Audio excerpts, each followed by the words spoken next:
CPTS, tous les ans, fait un séminaire. Donc on avait fait la gérontologie, on avait fait la pédiatrie. Et cette année, on a innové en allant encore de façon plus transversale, c'est-à-dire qu'au lieu d'avoir que les professionnels de santé, les professionnels médico-sociaux et le social, on a en plus apporté autour de la table la justice et les forces de l'ordre pour parler d'un sujet qui socialement est très très important, puisqu'il faut savoir qu'en France, il y a à peu près une femme qui meurt tous les 2 jours sous le coup de ses conjoints, et qu'on compte à peu près un viol toutes les 2 minutes 30 en France. C'est un séminaire sur la prise en charge des femmes victimes de violences et de leurs enfants, et que je suis déléguée départementale aux droits des femmes et à l'égalité. Ma présence, pour moi, aujourd'hui, elle est primordiale. Ça reste quand même une politique publique majeure en termes d'égalité femmes-hommes. La lutte contre les violences faites aux femmes, c'est quand même une de mes premières missions. Pour les aider à repérer dans leur corps quand ça... Donc le sujet est très proéminent, très important, et on a voulu le mettre en évidence là.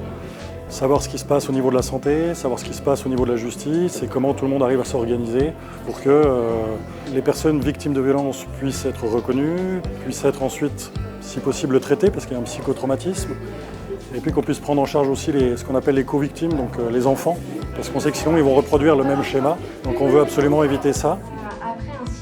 Ça fait partie du travail du procureur de la République et des magistrats du parquet d'être en collaboration avec les autres institutions qui concourent à certaines politiques publiques. La lutte contre les violences faites aux femmes en est une, et à ce titre-là, effectivement, le parquet a toute sa place dans des instances qui sont des instances de concertation et de coordination, ici aujourd'hui avec les médecins et les professionnels de santé. Des soins qui ne sont pas pris en compte, et pourquoi c'est si important de mettre en place ces programmes d'éducation à l'école et dans les lieux de vie des enfants.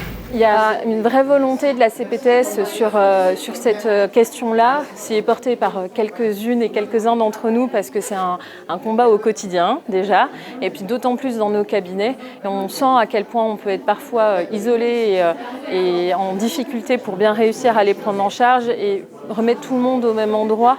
Ça facilite vraiment les échanges et on veut créer un réseau pour faciliter les choses.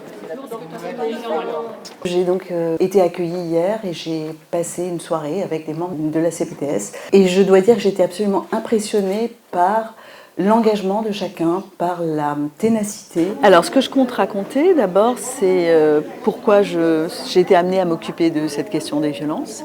En quoi c'est une question sociétale qui est aussi un problème de santé publique et qui a un coût important. Et ensuite, je vais présenter le modèle que j'ai développé à Saint-Denis, qui s'appelle la Maison des femmes de Saint-Denis, et qu'en 10 ans, on a réussi à dupliquer sur le territoire national. Il y a aujourd'hui 30 maisons des femmes et le gouvernement est très favorable et aimerait qu'il y en ait une par département. Aujourd'hui, on veut faire passer qu'effectivement, on existe, que la future Maison des femmes a un certain nombre de missions que nous organisons déjà, puisque effectivement, nous avons un agrément et nous exerçons une mission d'application des politiques publiques. C'est important parce que je pense que les médecins ont accès à tout le monde, à toutes les femmes, et je pense qu'eux peuvent effectivement déceler des situations et arriver à orienter des personnes qui sont dans la détresse parce qu'elles sont victimes de violences. Oui, la CPTS est dynamique. La CPTS vit avec son temps et essaye de traiter les sujets qui sont plus proéminents, que ce soit au niveau médical ou dans la société.